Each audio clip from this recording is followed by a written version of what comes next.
വെള്ളത്തിന് ബാക്കിയത്ത് വീണു. ഓ അവന്റെ നാക്ക് പൊങ്ങിയല്ലോ. ആഹാ എടാ നീ ഇത് കേക്ക് ഇങ്ങോട്ട് നോക്കടാ മോനെ. ഞാൻ അങ്ങോട്ട് നോക്കി ആട്ടോ ആരോ ഒട്ടിക്കും. നീ എന്നാ നേരെ നോക്കി ആട്ടോ ഓടിച്ചിട്ട് നിന്റെ ചെവി മാത്രം ഇങ്ങോട്ട് തന്നാ മതിയോ? ഇന്നലെ രാത്രിയില് പാതിരാത്രി ഒരു 12 മണി കഴിഞ്ഞപ്പോണ്ടല്ലോ ഇവൻ എന്റെ വീടിന്റെ പാതുക്ക വന്നിട്ട് മാക്കുന്നു പട്ടി കരയുന്ന പോലെ കരയുവാ. എന്റെ പെണ്ണുമ്പിള്ളട്ടാന്ന് പറഞ്ഞോളൂ. എടാ ഇവിടെ ഈ കരയുന്നത് നാട്ടുകാരെങ്കിലും കേൾക്കുവാണെന്നുണ്ടെങ്കിൽ ആ നാട്ടുകാർ വിചാരിക്കത്തില്ലേ ഞാൻ ഇവന്റെ പെണ്ണുമ്പിള്ളനെ അടിച്ചോണ്ട് പോയെന്ന്. പറഞ്ഞു വന്നപ്പോ ആ ഫ്ലോയിൽ അങ്ങ് പറഞ്ഞു പോയതാ മോളെ അവിടുന്ന്. പക്ഷെ അത് തന്നെ അത് മാത്രമാണോ അവിടുന്ന്.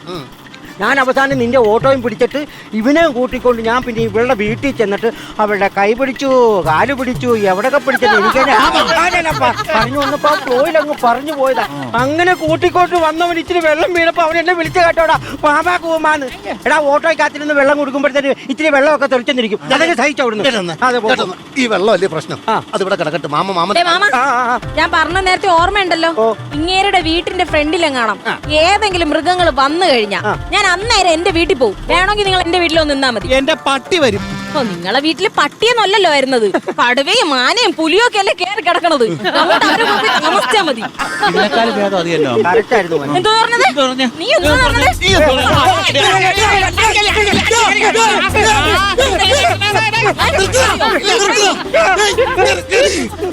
ആകപ്പാട് 3 വീലിനകത്തും പാട്ടക്കകത്തോടെ സാധനമാണ്. നിങ്ങൾ വഴക്കുണ്ടാക്കുന്ന കാര്യമില്ല. ഇനി എന്തെങ്കിലും പ്രശ്നം ഉണ്ടെങ്കിൽ ഈ മാമനുണ്ടല്ലോ ഇവിടെ.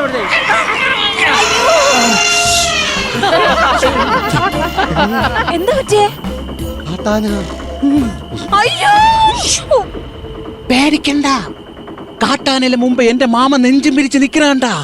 അങ്ങനൊന്നും അല്ല. പിന്നെ ഞാൻ ബ്രേക്ക് കുത്തി ചവിട്ടിയപ്പോ മൂപ്പില തെറിച്ചു അതിന്റെ ഫ്രണ്ടിൽ പോയത്. ആ മൂപ്പില ആനയെ വിളിച്ചോണ്ട് ഇങ്ങോട്ട് വരുന്നു.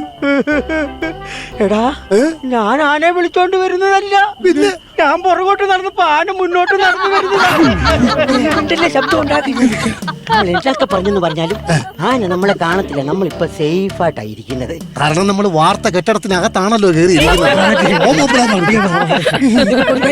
നീ വണ്ടി റിവേഴ്സ് റിവേഴ്സ് എടുക്കാൻ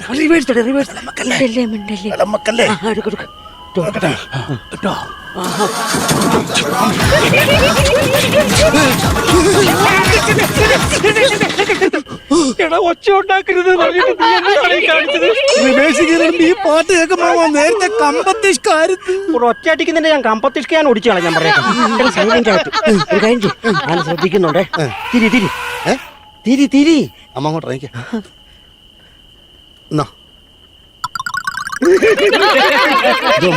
എടാ ഇത് ഇപ്പോഴല്ല, പിന്നെ ആന വന്ന് നമ്മളെ ചവിട്ടി ചപ്പിളിച്ചാക്കി കഴിയുമ്പോഴത്തേക്കിനും നമ്മൾ ചത്ത് മലച്ച് കിടക്കും. അപ്പോഴത്തേക്കിനും ഇത് തലയെ കത്തിച്ച് വെച്ചാ മതി കേട്ടോ. ഈ തിരിയുടെ കാര്യമാണ് പറഞ്ഞത്. തിരിക്കാനാ പറഞ്ഞത്. പിന്നല്ലാണ്ട് സ്റ്റാർട്ടാക്കി കഴിഞ്ഞ സൗണ്ട് ആന കേൾക്കും. അത് സ്റ്റാർട്ടാക്കണ്ട. ഒരു കാര്യം ചെയ്യും, നിങ്ങള് ഞാൻ തെറ്റാക്കി തരാം, നിങ്ങൾ തെല്ലണം കേട്ടോ.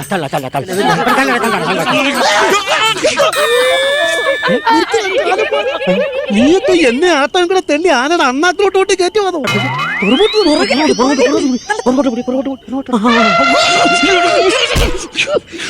ആന ചിത്രം എത്തിക്കുന്നുണ്ട്. വിട്ടരുത് കേട്ടോ. ആനയെ ചിഹ്നം വിളിച്ചിട്ടുണ്ട്. നമ്മളെ കണ്ടാൽ എപ്പോ തരും നമ്മൾ തീരും. ആന പിടിച്ചിട്ടുണ്ട്.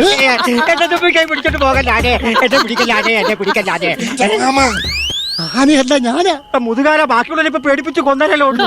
ഈ ഒരു കാര്യം ചെയ്യോ, നീ ആ ഫോൺ എടുത്താ ഫോറസ്റ്റ് ഓഫീസറെ എന്ന് വിളിച്ചേ. എടുക്ക് എടുക്കടാ. ഇത് ആന വന്നു കഴിഞ്ഞാൽ തീരെ കേട്ടാ. അയ്യോ വിളിക്കാം.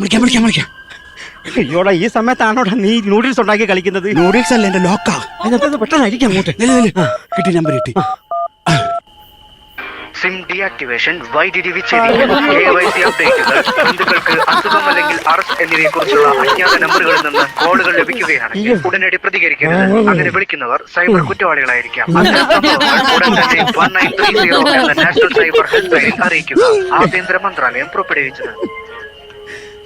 സിം ഡീആക്ടിവേഷൻ, KYC അപ്ഡേറ്റുകൾ കഴിയുമ്പോഴത്തേക്കിനും നമ്മളെ ആന വന്ന് ചമ്പത്തിയാക്കും. അങ്ങനെ പറയണ്ട, ഇത് നന്മയുള്ള സന്ദേശമാണ്. നമ്മളെ നന്മയ്ക്ക് വേണ്ടി സർക്കാർ ഇറക്കിയ സന്ദേശമാണ്. അങ്ങനാണെങ്കിൽ ഈ സന്ദേശം കൊണ്ട് ആനയുടെ ചെവിട്ടത്ത് കൊണ്ട് വെച്ച് നോക്കിക്ക് ചിലപ്പോ മാനസാന്തരപ്പെട്ട് തിരിച്ചു പോയാലോ. കഞ്ചാച്ചം ഉണ്ടാക്കാൻ വന്നിരിക്കുന്നത് കഞ്ചാച്ചം.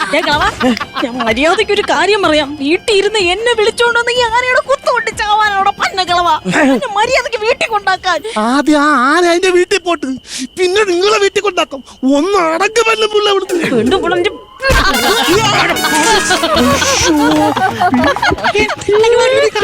അത് ആവേശത്തിൽ ഞാൻ അറിയാതെ ചെയ്തത്. നിന്റെ ആവേശം കാരണം ഇപ്പൊ അവൻ അവിടെ കിടന്ന് പരവേശം എടുക്കും, അറിയാവോ?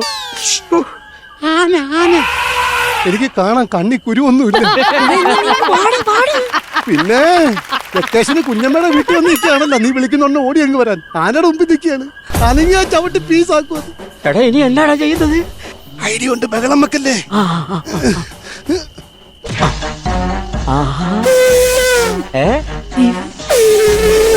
എന്നാടാ കാണിക്കുന്നേ? എന്നാ കാണിക്കുന്നേ? ആന ചിലപ്പം വിചാരിക്കും അതിന്റെ കൂട്ടത്തിലുള്ള ടീമാന്ന് കരുതിയിട്ടേ ആന തിരിച്ചങ്ങ് പോയാലോ. ബിരിയാണിയാണെന്ന് പറഞ്ഞ് ഇണചേരാൻ വരാതിരുന്നാ മതിയായിരുന്നു.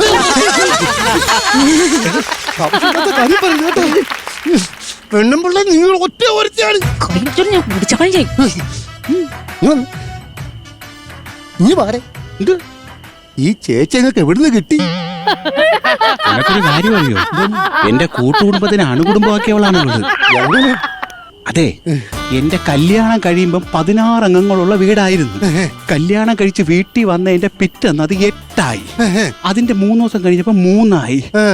ഒരു ദിവസം ഞാൻ നോക്കിയപ്പോ എന്റെ അമ്മ അങ്ങനെ വിളവാരം നടന്നു പോണു, ദൂരെ വലിയ കൂടെ പോണു. ഞാൻ കോട്ടെ എവിടെ പോണ അമ്മ എന്ന്. അമ്മ തിരിഞ്ഞു നിന്നിട്ടേ എന്തോന്ന് പറഞ്ഞു, എന്തിനാണെന്ന് മനസ്സിലായില്ല, പക്ഷെ പച്ചത്തെറിയാണെന്ന് എനിക്ക് മനസ്സിലായി. അല്ലോ ബാക്കിയുള്ള ആൾക്കാരൊക്കെ വിടറാ എവിടെ ഇപ്പൊ ഒളിവി പാർക്ക് ചെയ്യണവളെ പേടിച്ചിട്ട്. ഇനിയിപ്പൊ എന്തിനും ബഹളം വെക്കരുത്. ഞാനൊരു ഐഡിയ കേച്ചും. നോക്കിയോ, ആനയൊക്കെ ഇപ്പം 100, 110 പോന്ന കണ്ടോണം കേട്ടാ. അതാണ് നീന്തല്ലേ.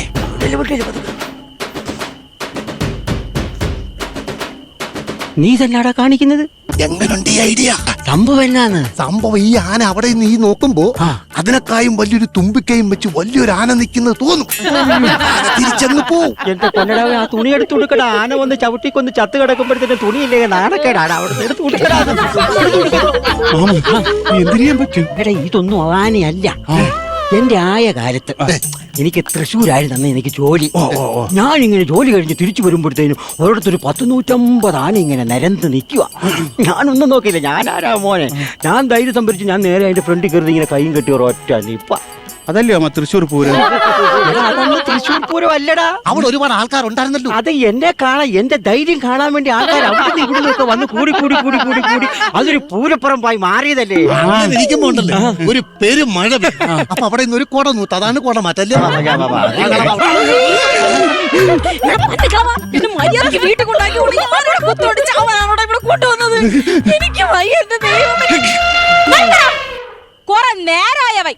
ഇനി നീ സൗണ്ട് ഇവിടെ വെച്ച എന്നെ കാലവാരത്തിൽ തറയിലടിക്കും, അല്ല പിന്നെ ദേഷ്യം വരൂലേ. ചേട്ടാ ആന, അയ്യോ ചിലപ്പോ ചവിട്ടി താക്കാൻ വഴിയുണ്ട്.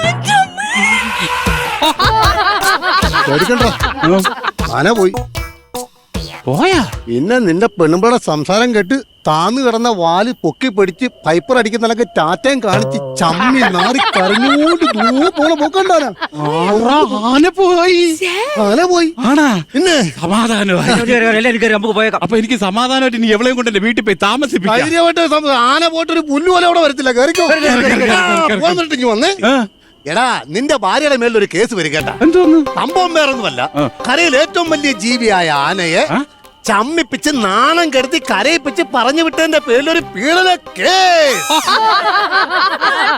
ഉറപ്പായിട്ടും വരും.